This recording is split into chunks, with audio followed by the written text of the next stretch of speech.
So I don't know if I'll need like a medical. I don't think I'll need a medical detox because like I'm not the I have like symptoms, but they're not like life threatening, you know?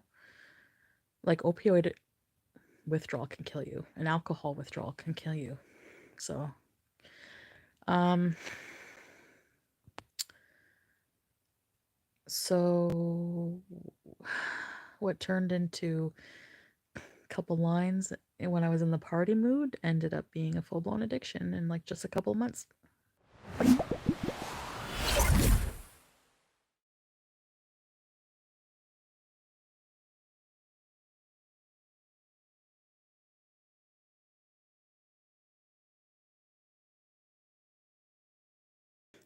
So I'm not focusing on too much on the negativity, but it's just that like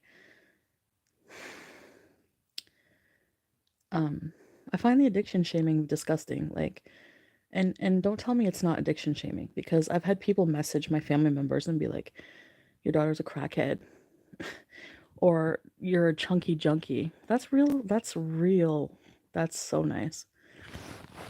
Never realize how lonely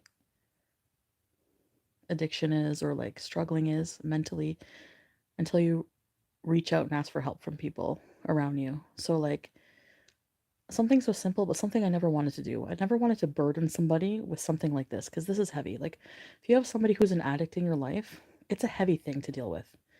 Um, you know what I mean? It's like really, really, really heavy to deal with. By the morning, I was just like at my desk and like I looked at myself in the mirror and I was just like, "Oh my God, like what am I doing?" Like this is this is bad, you know, and I guess I feel lucky that I don't know, I just felt like this is it. Like I have to yeah, I'm like I have to do something. I have to ask for help. Like I just really felt alone and I wanted help. So I he's an amazing person because I did lie to him, you know, a few times. And be like, "No, I'm not using," you know. Which you don't want to tell people you're using because then they're on your case about it and you just want to keep using. You know what I mean? But no, I don't want to. I don't want to. This is not my life. Like when I compare, it's like, okay, an eventual life of like homelessness, just complete, uh, you know what I mean? Like I don't want like a that kind of life. Addicted, homeless, no friends or family left to support you. I mean, I don't think my family would ever like not support me, but well, I don't know. But um he said um with addiction, especially drugs, like harder drugs, it's like you get clean or you die, pretty much. So, as I called, and then my uncle called back. I said, "Can you take me to the hospital?" Like my uncle said, "I'm always here for you." You know, um, he's dealt with a lot of people, like friends in his life that were addicts and stuff, and like gone to NA with them. He offered to go to NA meetings with me.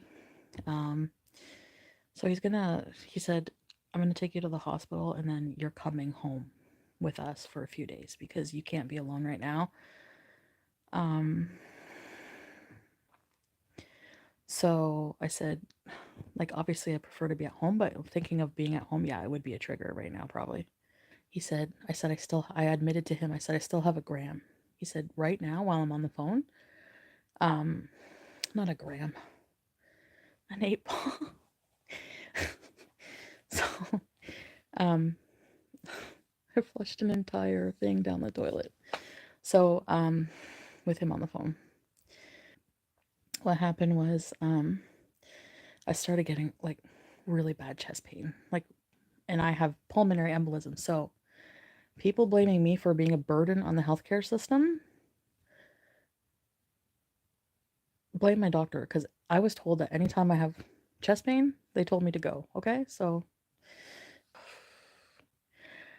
anyway, I ended up needing to go to the ER because I was feeling like I was scared. Like I'm not a person who, I mean, I haven't used any kind of drugs in like years and years and years, and it was more like party thing. So I'm not like a habitual, like, you know what I mean? So for me, that's a lot of stuff, and I was panicking. I'm like, you know, I was like, BBW 420, this was not cut. Like it was like pure, like it was like pure. It like your whole face is numb, and that's why it's so addictive. Like the stuff I used to do at parties was crap, you know? This was like, I've never had that. Um, Chest pain is an emergency matter for anyone. Exactly. People are so stupid, it's disgusting. No, it's true. Like, why are you going to the ER for addiction? Because drugs have a negative effect on your whole fucking body, and I want to make sure I'm not dying. Went there. Um, the nurse is so funny. The nurse was like giving me like a pep talk, you know, like get your life together and blah blah. Blah. And so they sent me right back to like to be hooked up to monitors and stuff, and they did an EKG or ECG or whatever it's called. I gotta get that off my leg. Um,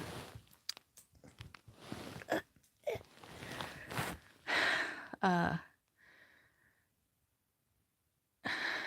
no, especially when you've had a history of pulmonary embolisms, you want to get it checked out, you know? Like I thought I was overdosed. Like I was scared. I'm like, I'm just here to make sure I'm not dying. And so she was like, um, I wasn't there long. They just did some tests. Everything was normal. No blood clots. My glucose random. I don't think that's A1C. It's just like a test they do, glucose random. Uh, when last time I was at the hospital when I was like 402, it was 17 and it's 8 and it's in the normal range for glucose random right now. Like it showed the range, it was like 6 to 10. So it was 8. So I was like, actually everything was a lot better since the 70-pound weight loss, like vitals wise. Like my pulse was like 73, my blood pressure was good, was normal. Yeah, my sugar's down. So I wasn't there long. I had a really bad headache. I thought I was having like I think I have a blood clot in my brain from the cocaine. I'm like, I'm freaking out.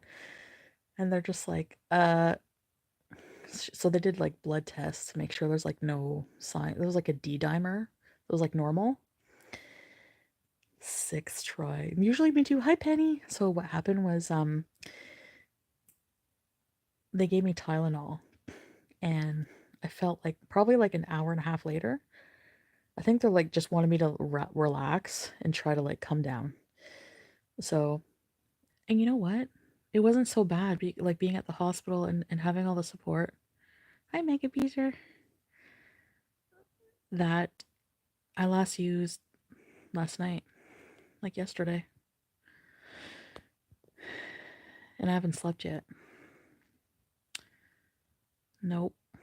No, Donna, but I'm tired and I ate today really well. I had some, so yeah, we went after they picked me up from the hospital. We went to, they know my YouTube channel. Went to, what was I gonna say? The grocery store for food. We had cabbage rolls and rice tonight. It was really good. That was really good. I was really hungry. I was so hungry. And I picked up some pizza buns, 2 pizza buns. I had one today. Those Evian waters. I got some grape leaves. Oh yeah, so inpatient treatment, no. You have to pay for like rehab, thousands of dollars. But if you want, it can be covered by the government, but there's a wait list. And I don't need detox, so like medical detox. So, but what I am doing is I called right away also, right after I called my family and said, I've used, I messaged everyone important to me. I said, I've used, I need your help. I need to go to the hospital right away for me, right there for me. And that motivates me to be there more for people too. You know what I mean? Well, I don't know if I need, actually, okay. Because what happened was, Curvy Cutie, hi. Yeah, there's 12 NA, Narcotics Anonymous. Um, Pete's is supportive, but he doesn't really have much he doesn't really understand addiction as much, you know? Thanks, guys. I appreciate you being here. No, it does help. Like, you know, because you guys are a support system too. You're not nobodies. You're my VIBs. You're my community of supporters. And honestly, that's what I just need right now. Like I'm not craving it right now. Like I'm actually okay right now. But smoking weed helps. Like, you know, it's like relaxing here. And I know I'm gonna do it. I'm gonna do it. Cannabis got me through recovery. Yeah, it is for real. Has to be a turning point. Has to. So so I meant to say at the grocery store is I feel so scattered. I don't feel right in my head right now. Probably because I didn't sleep. But oh yeah, so therapy. So um yeah, because otherwise transfer of addiction will just keep happening, you know?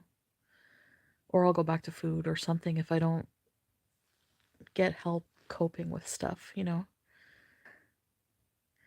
Then tomorrow my mom's gonna come up with my sister. My sister's very worried about me.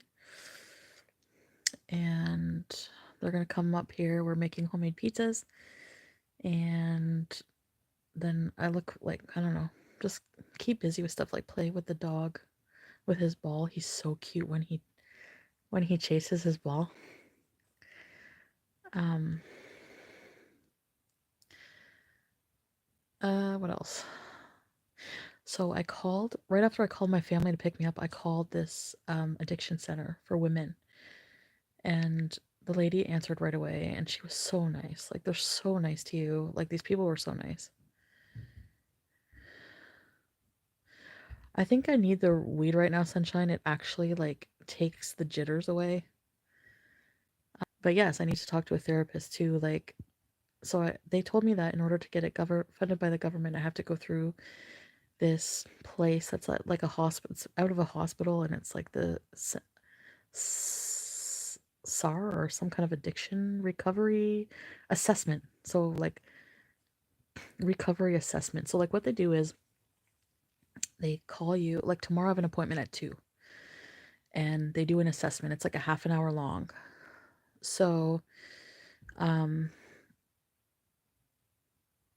they're going to assess my addiction, my problem, and I'm going to be totally honest with them, obviously, because I can get the appropriate help I need.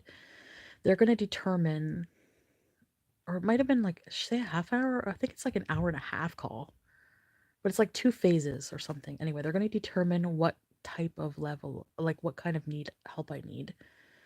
Um, but inpatient, there's a big wait list, and like there's like what like so I don't know what they're gonna do with me, but like she kept saying like, "Are you on any other drugs? Are you on any opioids? Are you on any heroin?" And I was like, "No." Are you on like anything like that, fentanyl or? I was like, "No, just coke. Like I'm just doing not just coke. Like it's a big deal." But she said that the withdrawal from coke is not dangerous like opiates.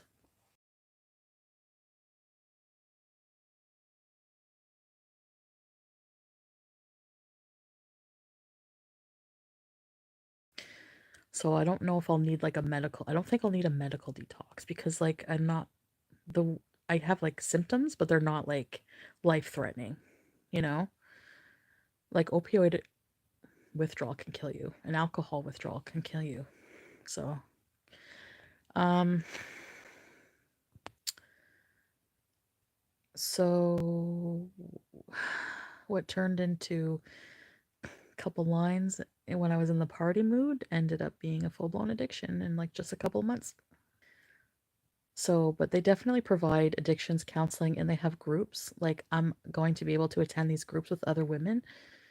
Um, Underlying conditions. Well, they don't know all that. They're gonna get that information for me tomorrow. This was just like the lady calling to make an appointment with me, but she was still helpful, you know. A special thank you to my patrons, Acrophobe, Ariel M, Christina, Courtney EP, Wild Rose, Santhal, Jam Beans, Lauren Chris, Debbie Elliott, Juliet Q, Just a Jude, Kate O, and a special thank you to my $25 patron, D. Higgins.